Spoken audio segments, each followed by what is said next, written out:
these videos are for my drawing students at both Ohlone College and Mission College who are working on the Cowskull and the Drapery project. Be sure to always have your pencils sharpened, your blending stumps, and your erasers available and close to you. I'm at the stage now where I'm at the final detailing of these drawings, and so I've already put a layer or two of fixative spray. This allows me to go back in and do some finer details and textures, as you see throughout the highlights on the skull.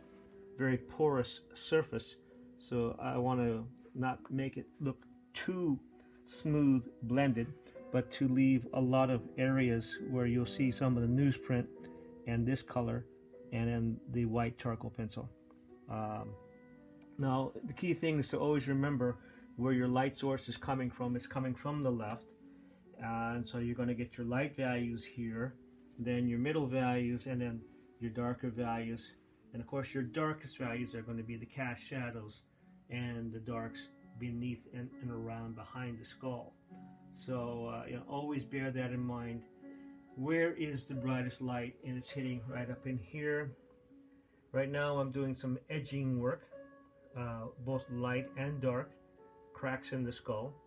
But I'm also coming into this area here and just adding variations of different light values from 1, 2, and 3 value levels.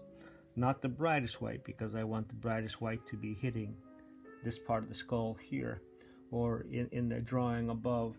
This is pretty much the same setting, but I'm adding a little bit more information here. Now you might notice that there's an overall background color that's slightly different. The bottom one is a newsprint, so you're getting the natural kind of earth tone bone white, and so the white highlight really shows up. On the drawing above, that's on a better drawing paper, which has a more pure white background color.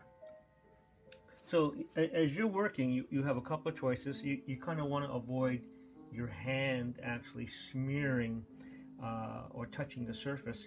So if I'm using a matte board here, which allows my hand to be off the paper, and it just gives me a kind of a neutral way of working, so I can quickly just move around. And what I'm doing here is putting highlights on the higher, lighter value areas versus the mid-tone and darker shades of value. And now I don't want to make it pure white. I don't want it to pop out too much, but I wanted to give it a little bit of sense of kind of spatial depth, a little volume, just by putting in little bits of values of white. I'm picking up highlights that are raking across the fabric as it works its way to the skull. Now, I want to keep the light source primarily on this side of the composition and allow this area here to be more the mid values to the darks. As I've said in class before, save this part